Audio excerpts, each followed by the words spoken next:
Next up, a guest I know that many of you will be interested to hear from if you, like me, are addicted to their podcast. It is a man who's met Donald Trump, Vladimir Putin, as well as many more cuddly power brokers around the globe. His podcast, The News Agents, alongside Emily Mitlis and Lewis Goodall, is superb and has a huge following here in Ireland. He has just published a fascinating book, Strange Land, How Britain Stopped Working. So it is my great pleasure and slightly nervous about welcoming to the stage a much more accomplished broadcaster than I, Jon Sopel.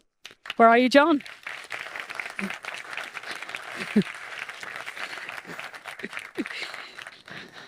He flew in late last night, just dashed in from the Labour conference. John, you're very welcome. Take a seat. Devil, thank you very much. As you can see, I'll be very kind. Very kind. You're nervous, I'm nervous. Do you know, well, take a wee seat. Because I was kind of going, where do you kind of even begin when you start to talk about geopolitics? You know, even yesterday at the Labour Party conference, as Keir Starmer was, you know, and all the Labour Party engulfed. Meanwhile, there's a Cobra conference, and there are now 600 or 700 troops who are being sent to Cyprus to avoid the calamitous evacuation that happened in Afghanistan, looking to what's happening in Lebanon. It's an extraordinary time, just even the possibility that already horrific conflict in the Middle East could go to a full-out one. Yeah, well, I'll come to that. Good morning. Thank you so much for inviting me. If my presence here can help the Irish tourism industry in any way, I'm always happy to help the Irish tourism industry. It's wonderful to be in Dublin. So thanks so much for inviting me to be here. Let's get on to the grimmer stuff. Look, the situation on the Israel-Lebanon border is precarious in the extreme. You've kind of felt this ever since October the 7th, that there was this possibility that it could come to that. We're not there yet. Not yet. Not yet. And I hope we don't get there yet. But Israel has a problem that in northern Israel there are 60,000 people that have been moved out of communities that are on the Israel-Lebanon border because of the Hezbollah firing rockets ever since. And Hezbollah have linked it to the situation in Gaza and said, we will not stop until there is a ceasefire. And Hezbollah is the most heavily armed non-state actor in the world. It is not the Lebanese government. It's a political party with a very powerful military wing supplied entirely by Iran. And so what you've got at the moment, it all sounds calamitous, but you have not seen Israeli ground troops move north across the border yet. And you have not seen Hezbollah, although there is one report overnight of using precision weaponry on Israeli targets. I mean, I was there in 2000. You've travelled to the region? Yeah. I was there in 2006, the last time this blew up, and I was on the Israel-Lebanon border. And rockets were coming in where we were. They were these Katyusha rockets. And it felt like they were flying double-decker buses. I mean, you know, if you were going to get hit one, but you were going to get hit by one. They had no guidance system. They were very crude. They didn't have anything like the sophistication of the Israeli weaponry. And I actually didn't feel that frightened by it. I've been in other places where I've been more scared. But I think that this time round, I mean, the weaponry that Hezbollah has at its command. Now, Hezbollah has taken a grievous blow, but Iran is only saying, I think Hezbollah would like to get a green light from Iran to start firing the guided precision munitions towards Israeli targets. Iran has only given Hezbollah those weaponry if Iran's nuclear facilities become threatened, and Israel is not attacking Iran. And so I still feel there is a bit of hope. Not much, but we're not a calamitous all-out regional war yet, and I still think we're a little way from that. Of course, that forms the backdrop. You know, we're at the highest level of armed conflict around the world, probably since the Second World War, already actually before the Middle East conflict. And that is sort of framing an extraordinary year for geopolitics where, so many countries have gone to the polls. And then obviously we've got the big one coming up in the US, which is obviously where you spent so much. Is there an election coming there? Yeah.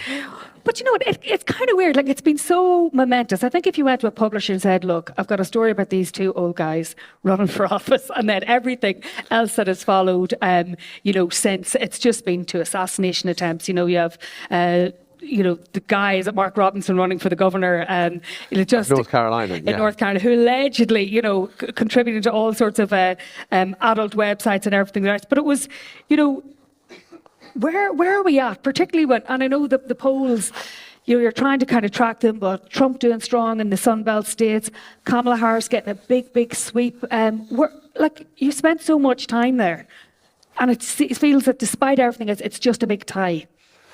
So yes, it's a big question. So let's rewind a tiny bit. When it was the 78-year-old versus the 81-year-old, two old men fighting over a Zimmer frame, but you also get the keys to 1600 Pennsylvania Avenue thrown in for good measure. It was clear that Trump was on a trajectory towards a massive win. And the Republicans had started buying advertising in all sorts of states that they would have never normally, like, New Hampshire, Minnesota, Virginia, where they would normally expect the Democrats to win. And that was a sign of the confidence that Trump was heading for a blowout victory. Then the brutal coup happened, led by Nancy Pelosi, and we had Nancy Pelosi on our podcast the other week. She said, "Oh, I had nothing to do with it. It was entirely Joe's decision." Yeah, right. And then there was the debate, and I'm sure we're on Chatham House rules. At the debate, my former boss, who is now the head of CNN, had to show Biden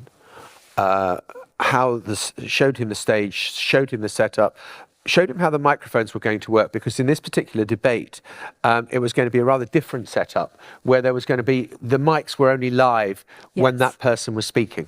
So my former boss is tasked with showing President Biden how it all works. And midway through the explanation, Joe Biden suddenly turns to him and said, "Would you like a selfie?"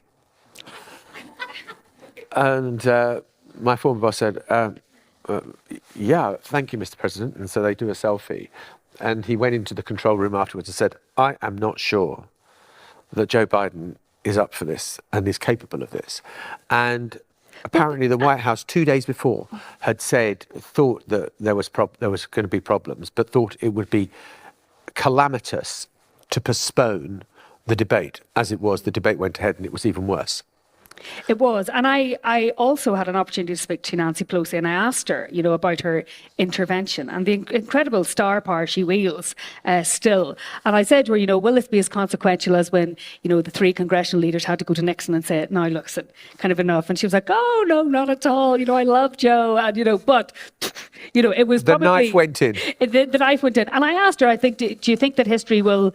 judge you sort of positively for going in and making that intervention? Because it raises sort of an interesting question, which, if you look at Biden's record, probably one of the last of the great Atlanticist presidents, warmly loved here, and the numbers were good. He had a couple of stumblings, but it was not the worst presidency. Oh, no. In terms of legislative achievement, the CHIPS Act, the Inflation Reduction Act, or the IRA, as it's confusingly called, which I think for us on these islands has a slightly different connotation, and the COVID rescue plan. I mean, there was an awful lot he got done, and he was going to get a bipartisan border deal done. And even increased hostage exchange, all of that stuff. All of that stuff, but that all counts for nothing. There was a rose-tinted view about the US economy when Trump was the president, and there has also become a more nostalgic view of the Trump presidency, which, having been in Washington on January the 6th, seems to me slightly remarkable when there was an attempted coup. I mean, there's no other way to frame it. There was a mob that took over Congress, the time when Joe Biden should have been certified as the victor, it hadn't happened. But let's go back to the bigger question about where are we now? Joe Biden's pulling out of the race has transformed it to the point that, whereas Trump was looking at a blowout victory, and Biden was only looking at winning, getting to 270 electoral college votes, the magic number that you need to win the presidency. He was looking at Michigan, Wisconsin and Pennsylvania as the sort of blue wall that would hold. Trump was looking to expand the map. Now Trump is playing defensively in Arizona, in Nevada, in Georgia, and the map has expanded considerably as a result of Harris coming in. Her approval ratings have gone up like that, particularly since the debate. So from all of that point of view, it's looking great for the Democrats. But it is unbelievably tight. And I think we're going to see a repeat of 2020 in the tightness. And then we can maybe talk about one or two of the factors. But and is the electoral system resilient enough to withstand any attacks so we're already being primed for if he loses, No. If there are challenges, if you get the Proud Boys and the Oath Keepers and all these kind of paramilitary groups marching, who knows what will happen? I mean, arguably on January the 6th, 2021, if Trump had been better organised and more disciplined, he would have got the result he wanted. He would have overturned, and it would have gone to the Supreme Court. Because he has had a lot of loss. Look, he has lost a lot as well. Look, if you look at there is a received wisdom that the polling underestimates support for Donald Trump. And it's certainly true in the 2016 election campaign that it did underestimate how much support that Donald Trump had. And he was brilliant in bringing in people who had kind of slipped off the grid. The classic picture of the male, pale and stale brigade, old white men who'd become disillusioned with politics, who had their guns and their rifles and all the rest of it, but were just kind of disenchanted with the system. They registered to vote. They voted for Trump in bigger numbers than we imagined. This time round, though, you've got another factor maybe that the polls aren't picking up, which is young people and women. And ever since the overturning of Roe versus Wade, the kind of seminal piece of Supreme Court judgment on abortion law, has absolutely backfired on the Republicans. And any time there has been a vote, and there have been votes in Ohio, there have been votes in Kansas, and there have been votes in Kentucky about a woman's right to choose. And those are seen as rock-solid Republican states. The vote has always been for a woman's right to choose. So wherever abortion has been on the agenda, it's cost the Republicans votes. It may do so again. And broadly speaking, I don't think it's that bad a thing to have Taylor Swift and Billie Eilish in your corner, which Kamala Harris has now got. Let me just talk about Georgia at the last election, because I've said that this is a key. I think the population of the Republic of Ireland is about 5 million. Is that more? When are we going to be back at pre-pandemic levels? Watch us by 2040 is the big one. 5 million people voted in Georgia in the presidential election in 2020. Biden won it by 11,000 votes out of 5 million. That is tight. That is eye-wateringly tight. That's 16 electoral college votes in Georgia. It was the same in Arizona, where I think it was like 3.5 million people voted. And again, Biden won by 11,000 votes. These are minuscule margins. And what you'll see, so when you say the latest polls in the Sun Belt show looking good for Trump, they're looking good in Arizona, they're looking good in Georgia, they're not looking good in North Carolina. So it's a bit of a mixed picture. What about Pennsylvania, which is always one of the big... Yeah, I mean, Pennsylvania, I think that what you've got in November is that for Harris, she has to win Pennsylvania and Trump has to win Georgia. And because if they can't win either of those, then the path to 270 electoral college votes becomes difficult. And that's why you hear Kamala Harris now saying she's in favour of fracking, where before in 2019... She has been on a journey with some of She has been on a journey. Yeah. And she's making herself electable. And that's the classic of American politics, that, in the primary, when you're going for the nomination, you go to the edges of where your party is, because that's where the bulk of supporters are. And when you campaign for the general election, you move towards the centre. Were you surprised that no one came in and tried to contend for the leadership? Do you think the Democrats were just so battered at that point when they saw the quick alignment around her? There is a practical reason and there's a financial reason. The practical reason is exactly as you said. If you had had an open or brokered convention in Chicago in August, it would have been a bloodbath with all these people competing and fighting each other to win the Democratic nomination. And Donald Trump would have sat there and rubbing his hands and thinking, this is all marvellous. What you had was, it just became irresistible that it was Harris. And there was a financial reason for that, because they had, like $120 million in the campaign pot, but it was dedicated to the Biden-Harris campaign. You couldn't have transferred it to Gavin Newsom, the governor of California, or Gretchen Whitmer, or whoever else it happened to be. And so it had to be Harris. And there was, look, I was at the Democratic Convention in Chicago. It was a very unified party. I mean, I'm sure. What was it, relief or celebration? I often wonder. So when Biden came on stage at midnight, and they had Biden come on stage, I mean, it was so brutal, honestly. Some of what has gone on, and how Nancy Pelosi maintains, I had nothing to do with any of it. It was not, and they're all saying, "Oh no, we love Joe, we love Joe." They put him on at midnight after all primetime television had gone off. I mean, it was so late in the day that he came on television, and they're all holding banners saying, "Thank you, Joe. Thank you, Joe." That was so double-edged. I mean, thank you, Joe, for what you've done, or thank you, Joe, for getting the hell out of the way. I think it was more the latter than the former. There was a great picture of Nancy Pelosi kind of looking forlornly at the convention, just those moments where it caught off guard, and she was just kind of had her head rested on this thing, saying, thank you, Joe. And I was just thinking, but whoever it was got a brilliant picture. Can I ask you two questions? What if Trump wins, and what if he loses? Easy. Yeah. Question. So let's do Trump wins. Trump wins. I don't believe there'll be challenge.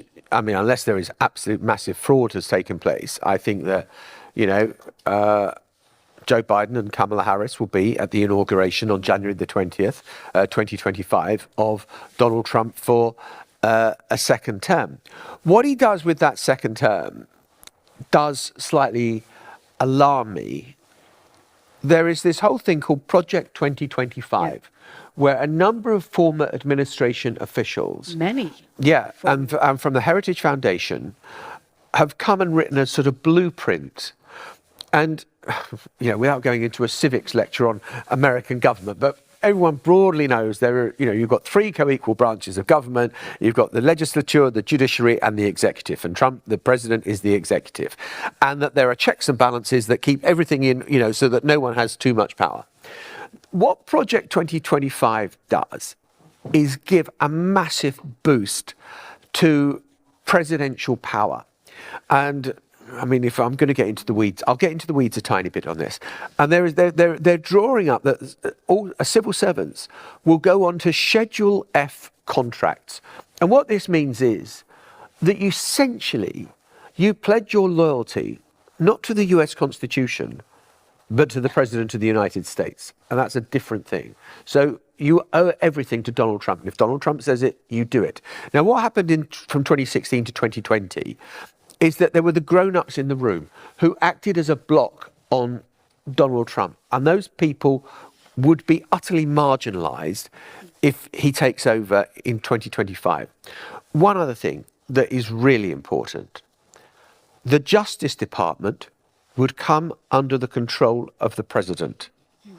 The president would decide who is prosecuted and who is not. And that seems to me a grievous departure from any norms of democratic behaviour.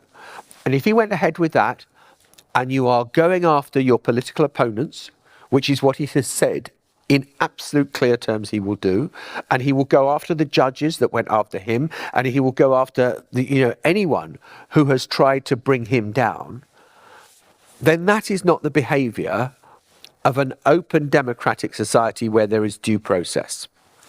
That's if he wins. Yeah. If he loses, I hope that if he loses by a country mile, and that there is no way you can challenge it. Because we saw the American Constitution almost reach breaking point after November 2020. And you saw, look, what Trump did after losing the election on November 2020, he did a lot of stuff that was entirely legitimate. He made legal challenges saying the results were unfairly counted, the votes weren't fair, there was the misuse of postal ballots. There were 63 separate court cases brought across America after November. And he lost every single one of them, apart from one minor case in Pennsylvania over whether there should have been access to the count for his supporters. That was it. He lost. The Attorney General of the United States that Donald Trump had appointed, William Barr, said it was a fair election. The head of election security, Chris Krebs, said it was a fair election. The general counsel at the White House said it was a fair election. Even Ivanka, his daughter, who was the close advisor, has since said it was a fair election, and he lost. It was only the fruitcakes around Donald Trump who said that he had won, and a number of those lawyers who argued it have now paid heavy fines for their part in kind of, the deception that went on. Can I ask you about then a Kamala presidency? Because even if you look at, again, you mentioned some of those big, economic measures, the CHIPS Act, the Inflation Reduction Act, a lot of people saying the America getting ahead of Europe, the European continent in terms of, green energy, subsidies, and as part of that kind of geopolitical warfare. Do you think that she is going to she's going to maintain a lot of those policies? She's not going to turn on many of those? No, I mean, the really interesting thing is that, look, if you talk, this is a sort of geopolitical discussion. And obviously, if Donald Trump wins the election in November, there is going to be a huge change in terms of support for Ukraine, in terms of NATO. The Western alliance will face challenges even greater than it faced when he was last the president. And so on that score, there is a huge difference between Trump and Harris. On the economic piece, they talk... They're tracking, not entirely apart. They talk huge differences. But actually, I think economic populism, protectionism, American jobs for American workers. I mean, I don't need to remind you that Britain voted for Brexit in 2016. Is Britain any closer to a trade deal with the United States of America? No, because neither side is interested in doing anything that will boost trade for competitors. And so you have got a protectionist streak where you have Kamala Harris quietly also talking about tariffs and moving against free trade, maybe not to the same extent that Donald Trump is. And you have Donald Trump, whilst opposing the Inflation Reduction Act and the CHIPS Act, thinking, that's brought a lot of jobs to there are 40 factories being built in Michigan. Yeah. What, am I going to be the one who says we're going to stop that? Yeah. Can I speak, it's sort of ironic because it was actually the Republicans who fired the EPA as well. It's kind of funny the way it all comes around. Can I ask you, you were sort of speaking about stable geniuses earlier. You came home to your native country, which has had 6 prime ministers in 7 years, or is it 7 in 6 years? And obviously Brexit... which is a triumph, because we have taken back control. Yeah. I don't want anyone to say it's been anything other than a huge success. A big part of Brexit, which obviously was a big issue for this island as well, was identity politics. If you take out all of the people who moved to England and live in North Wales, essentially Brexit was an English nationalist sort of identity project in many respects. What was it like sort of coming from the madness kind of the US, where it's very, very partisan, coming back to a very changed UK, and what was driving that populism, which is obviously not exclusive to the far right. There are populists on the far left as well, but that whole easy politics or easy answers we've imported to so many other parts of the world. Oh, Devil, it's such a huge question, a fascinating question. The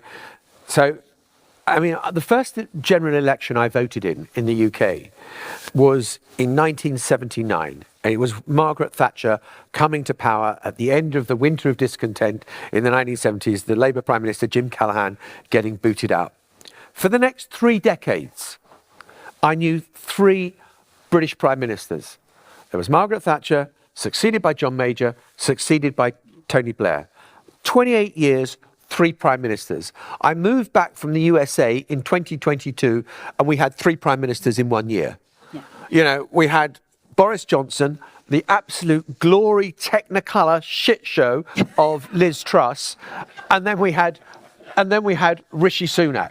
And you thought, what on earth has happened to our politics? And I think that if I was to pick out 2 dates of what took us there, I mean, 2008, the financial crash, I think had a very long tail. I think people have gone through economic downturns before. They've seen the factories get shuttered, the plant mothballed, and then a year later or 2 years later, it comes back to life and jobs come back into the town and economic growth returns. And 2008 saw a decisive fundamental change where actually the jobs didn't come back. They either went abroad because of the success of globalization, and now people think, oh, do we really want globalization? Or the jobs were lost to robots. But for an awful lot of people in America and the UK, it was the end of, I mean, what sociologists would call transgenerational mobility, in which in America you'd call the American dream, that you are better off than your parents through your hard work. And I just think that had a long tail, leaving people with a bitter taste in their mouths that the banks got bailed out, but they didn't. They lost their homes, but the bankers carried on and they didn't lose their jobs. And I think that led to this sulphurous discontent, which in 2016 manifested itself in Britain voting for Brexit, with a whole series of promises that could never be delivered. And you look at, you know, kind 350 million a week on the bus. 350 million on the health service a week. Northern Ireland, that's not going to be a problem. It's all going to be fine because we're going to carry on. I mean, you know, what they sold the British people was, you can resign your membership of the golf club, but you can still play for free whenever you want to without the convenience of ever having to pay a green fee. And Europe weirdly took the view, no, you can't. And so we suddenly found that the easy promises were not that easy to deliver on. And it was the high water mark of populism that we saw in America as well, when it jumped. I went with Donald Trump to, I mean, like, you know, the one-off presidential candidate that he was. It's not unusual for a presidential candidate to go abroad and to be, you know, seen at Downing Street or be seen at the Elysee Palace, and you have talks and you're showing yourself as a serious man of business and kind of, you know, with a world view. Donald Trump went to his golf course in Scotland, and I went with him, and it was the day after Brexit. And I think it was a light bulb moment for him when he realised that if Britain could vote for Brexit, America could vote for him. And sure enough, 2016 was the year when people peered up to the edge in politics, like we often do, and they thought, oh gosh, I'm not jumping down there. Stand back. Actually, everyone held hands and jumped. And that is what happened in 2016. And I think that identity politics, nationalism, the populist view that they're just easy solutions to complex problems.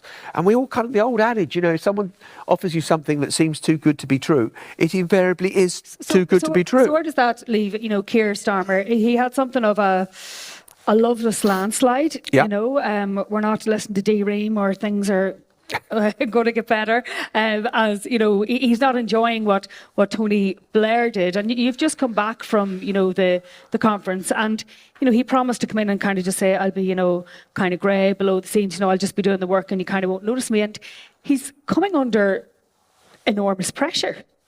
Sure. And any prime minister has enormous pressures. What I would say in his favour, I mean, look, you know, you had, so I don't know how much you followed what was going on at the Labour Party conference and with Keir Starmer as our new prime minister, but there's, you know, stories about him accepting gifts of free clothes, and, you know, someone spent £3,500 on him, on his glasses that he wore. No one's ever bought me a pair of glasses, I don't think.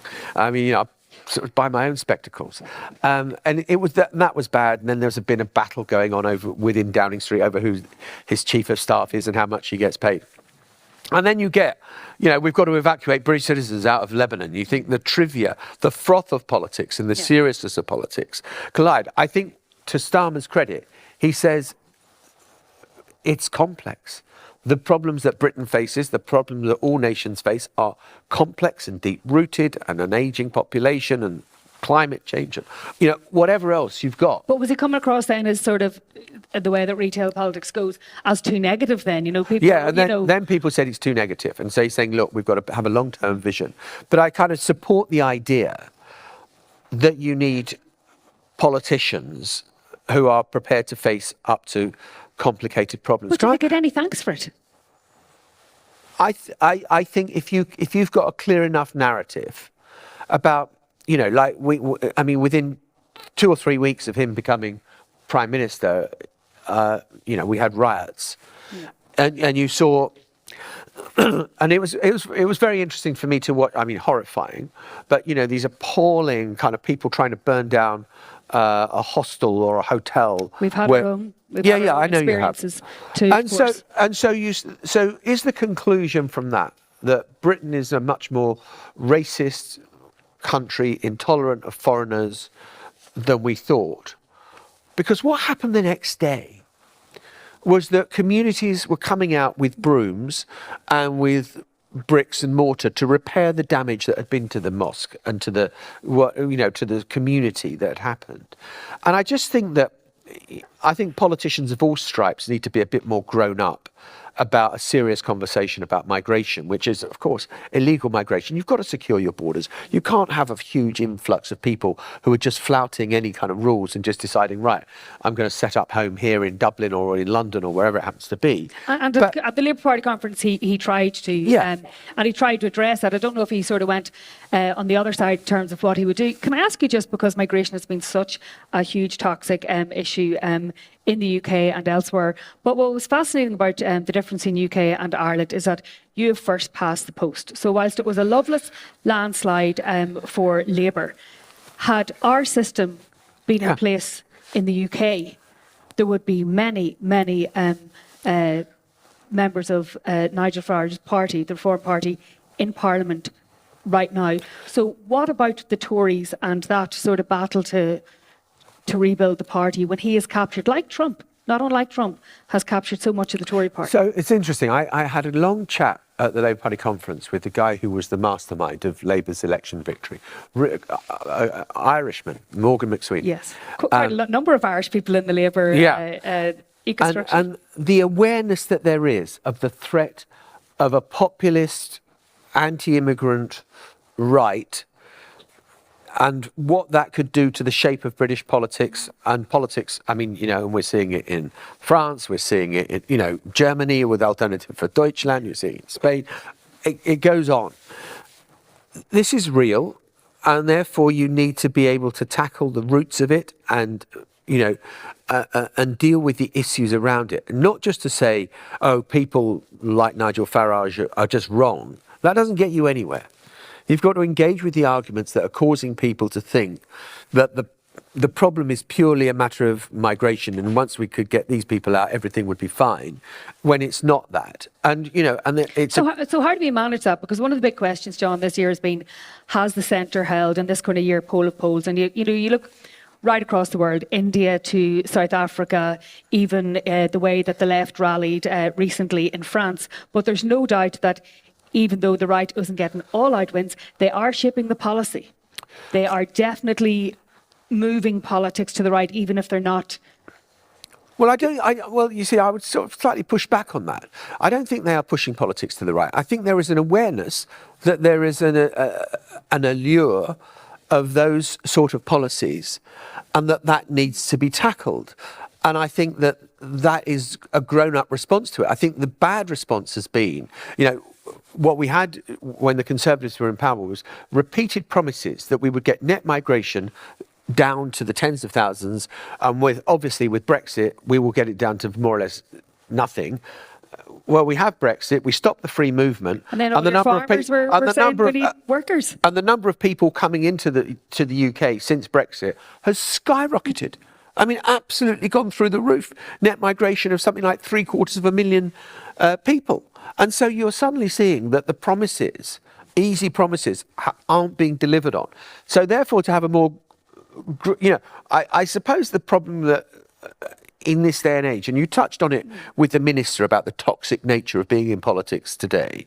I mean, I would just add as an aside, I cut my journalistic teeth in Northern Ireland at the time of the Anglo-Irish Agreement when Ulster says no, and I was kind of being sent out there to cover that. Well, politicians have made a difference. Politicians took risks, and we end up with the Good Friday Agreement. And I could add, Boris Johnson kind of threatening to undermine it with Brexit. You thought, my God, and just as another aside, the soft power of Ireland is like nothing. I mean, just having been in Washington for 8 years is like nothing I've seen. Because the UK always says, well, the special relationship all the way back to Churchill. Forget it. Who's got the real special relationship? You have. I mean, I really genuinely believe, and the administration was breathing fire on Downing Street when it looked like Boris Johnson might, rip up the Northern Ireland Protocol with all the consequences that could mean for a hard border between North and South, and what they were going to do about the intractable problems. Absolute fair play to Rishi Sunak for having grasped that and dealt with that in a grown-up way. And Theresa May. Yeah, and Theresa paid the May, price for. Yeah, and she tried to deal with it as well. So I just kind of have seen that. I know this is a slight diversion from what we were talking about, but when it's St. Patrick's Day in Washington or Chicago or New York and everything is turning green, literally, even the rivers, you kind of think, wow, that is a soft power that I've not seen any other country have in terms of the United States come close. Yes, Britain has a special relationship when it comes to national security, defence, cooperation, intelligence sharing. That is real. But the rest of it is window dressing. Ireland has soft power because actually the politicians, because so many people have a family kind of connection or affect a family connection or love the nostalgia of Ireland, it is a real power you have with Americans. And what about Ireland and the UK, John? Because obviously there's something of a reset taking place, but Keir Starmer is a unionist. He has said in the event of any border poll, he will be advocating for the union. Do you think that, is it still a strategic priority for the UK and for Keir Starmer? Look, I think that it will. I mean, the Good Friday Agreement sort of sets out the stage of a democratic and peaceful way to a referendum at some point, if that is the will of the people. Of course, Keir Starmer goes into an election and anyone says, I support the union. It would be a pretty odd thing for someone who wants to be Prime Minister to say, I want to see the breakup of the United Kingdom. So I think that there is let's see where the journey takes us. I think in Scotland, it's receding slightly with the poor performance of the SNP, but do I think there is still a desire for an independent Scotland? Yeah, and it's I once heard it said that the United Kingdom can withstand, Irish nationalism, Scottish nationalism, and Welsh nationalism, but the one thing that is probably the greatest threat is that English nationalism. Going back to that identity politics and that relationship between, like as you say, the Scotland independence issue has receded, but it hasn't gone away entirely. No, and the people who voted for the union, back in 2014 or 15, were elderly. I mean, it was older Scots, many of whom will be dead now, and likewise with Brexit. It was older people who voted for Brexit, not the younger generation who can't quite see, what we've got out of it. And so I think that those forces are still there. I think that English nationalism, we will see how Starmer does with it. Are you optimistic about the future of UK politics? So I've been a journalist for 4 decades now, and I kind of think that there has never been. I've never thought, we're not the fourth emergency service. What do you want, fire ambulance or police? No, I want a journalist. We're never going to be that. But I do think that there is so much misinformation out there that worries me about the future of democracy. And we saw what happened in 2021 on January the 6th. Is that what motivated you to write the book? Yes. I kind of, What's the thesis? For all the faults, for everything that is wrong with Ireland, for everything that is wrong with the United Kingdom, and don't get me started on all the problems that Britain has got. I like living in a society where we have free and fair elections, where there's a peaceful transfer of power, where there is due process, where there is independent judiciary. All those things kind of matter, because I think that what we have is better than any of the alternatives. And I'm not going to be catastrophizing and saying, oh my God, well, it's the end of days. But we need to be a little bit careful and protective about what we've got. And if you have got agents who are trying to sow discontent around the world, I think that good, decent journalism, and I'm not being sort of Panglossian about how easy it will be. I just think we've got to fight the fight that we're giving people decent information. I don't care how anyone in this room votes, but I would love you to know that you're going to vote because you've got good information and that is broadly factual based and is not given to you by people with too much of a dog in the fight. Which sort of brings me to ask you about the podcast, because our industry has been under relentless pressure in terms of resources. It could be issues of ownership, journalists leaving the profession to, become ministerial advisors or to go off and do other things because they can't maybe maintain an income, raise a family. You yourself, along with Lewis and Emily, have took the big leap. Thanks to Liz Truss, you've got a big boost from, you have certainly lasted longer than She is the patron saint of our podcast. Which launched at the same time as Liz Truss's tenure, I sort of imploded. But, looking at the podcast, 100 million downloads in 2 years. It's a new way of doing your journalism. What has that experience been like for you? Because when you're on TV, you've got a ready set audience, and perhaps to a lesser extent with print. But was it a big moment for the three of you to kind of leave the safe spaces? The mothership. The mothership. Yeah, I've been in the BBC 35 plus years. I had never bought a mobile phone. I had never bought a laptop. I rang up IT support anytime I had a problem. I was entirely 100% institutionalized.